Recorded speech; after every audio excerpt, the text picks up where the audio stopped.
This is one of the battles of 2021 when it comes to the heavyweight flagship arena in the smartphone scene, and now the S21 Ultra has entered the chat and is ready to kickstart things super early for the new year.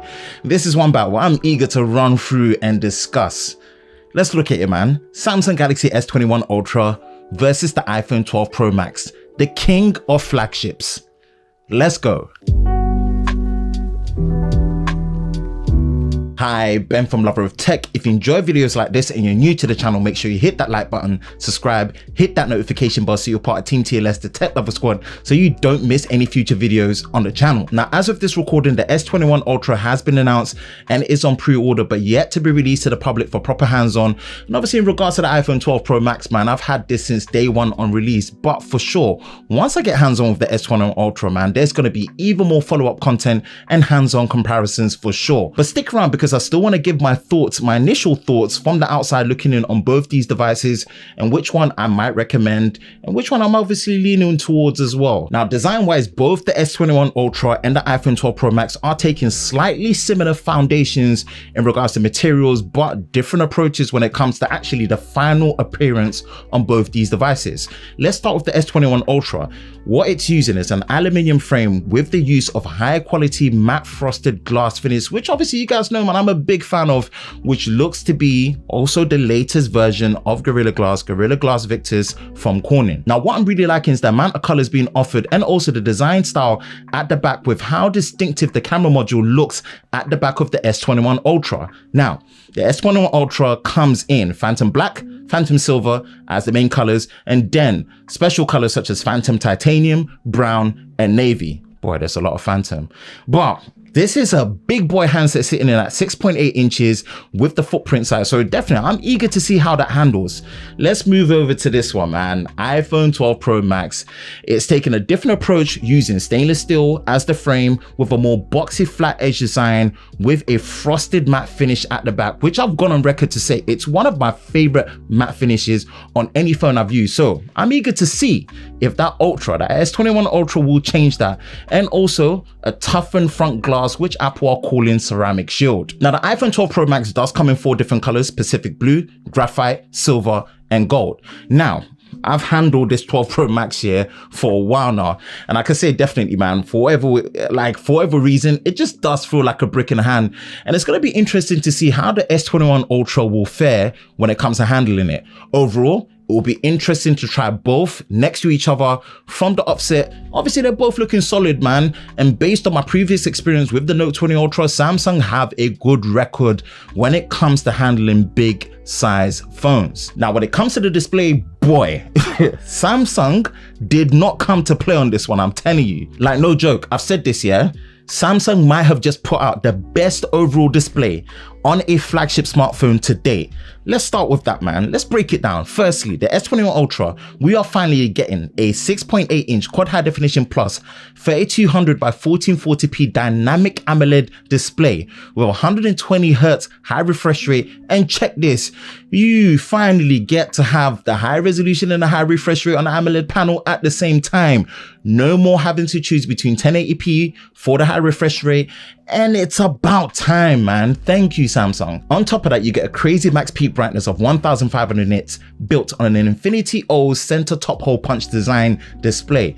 And that refresh rate also, man, is variable. It varies between 10 Hz all the way up to 120 Hz. So this is going to be a very efficient display on the S21 Ultra. Now, one last sweet addition is the S21 Ultra display has a Wacom digitizer built in, meaning this is the first S series flagship to finally get S Pen support. Now, those S Pen supports are limited depending on whether you are actually using the standard S Pen or the S Pen Pro, which the S Pen Pro is going to be coming later on down the line, as they said. But for real, Samsung, this is such a good look to the point where honestly, I think you might have just put the best overall display on a flagship smartphone, especially with that near enough flat screen design with that very slight 2.5D front curve at the front. Now, when it comes to the iPhone 12 Pro Max display, as good as it is, I can't help but feel like next to the S21 Ultra now, especially, it's starting to look even more dated than it did before, with that functional but yet still space-taking notch design, a 6.7 inch completely flat OLED display, which is obviously a very, very good positive for the 12 Pro Max Max,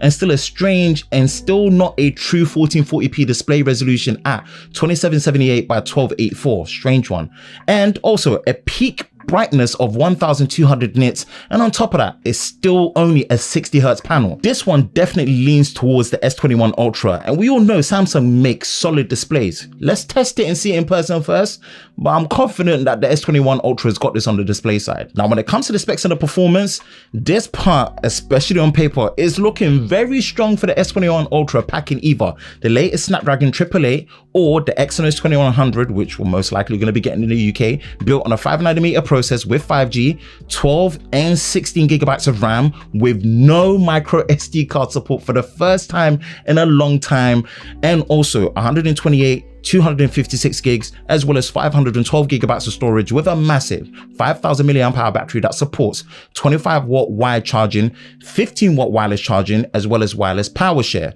Now let's compare that to the 12 Pro Max, which is using Apple's class leading A14 Bionic chip built on a 5nm process with 5G, 6 gigabytes of RAM, 128, 256, as well as 512 gigabytes of storage, which is obviously non-expandable, with a 3687 mAh battery that supports 20 watt charging, 15 watt wireless charging if you use MagSafe, and there's no wireless battery share on here. But even with all these numbers looking favored to the S21 Ultra, Apple are the kings consistently of the mobile system on a chip. And if you know anything, man, this is actually the case where Samsung are the ones that really have to prove themselves, especially when it comes to the Exynos model, with the track record, with the overall efficiency, even on this new 5nm process, man. Right now, in the same way, I'm really looking at Apple, seeing that they're the ones that are really winning it here. And look, the same notion carries over to the battery life performance as well. When it comes to this section, I've got more faith in Apple than Samsung. Samsung have really got to prove themselves, like I said, especially with that new Exynos model. Now, just be aware, Apple led the way and Samsung copied, and now both the S21 Ultra and the iPhone 12 Pro Max do not come with earphones or a charging brick in the box. So yeah, whether you're going to be using your older chargers and cables with slower chargers, best be ready to spend extra money on a charger to get the fastest speeds possible for both these devices. Camera, oh boy. When it comes to this section, I am really excited for this one. Definitely, both are packing heat, with the S21 Ultra being ever so slightly new on the hardware side. With the numbers, it's packing some seriously and refining what seems like all the shortfalls of, let's remember, the S20 Ultra.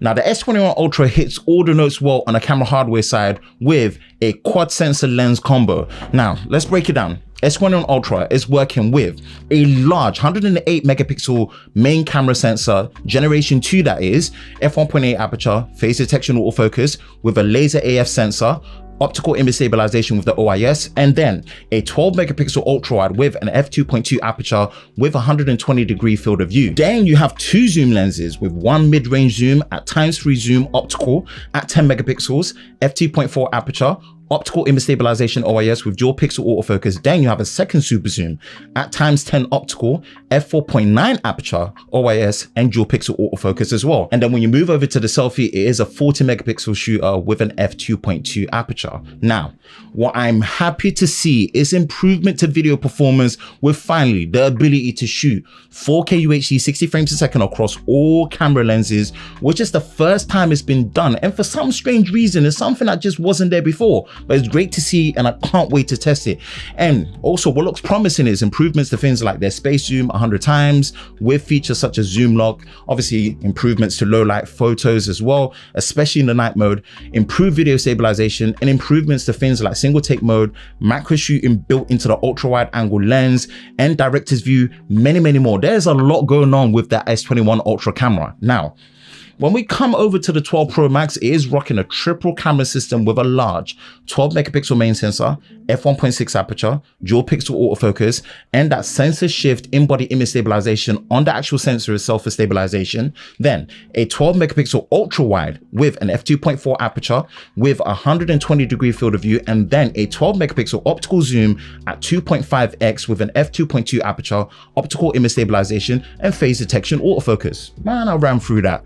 And then you come over to the selfie, 12 megapixel shooter with an f2.2 aperture, Now, Apple has been class leading when it comes to mobile video. Now with the ability to shoot 10-bit video and Dolby Vision HDR on this 12 Pro Max, the ability to also shoot 4K 60 frames per second across all sensors, which has been doing way before the competition, even from the iPhone 11 series, improved night mode, and also features like Apple Pro RAW for photos.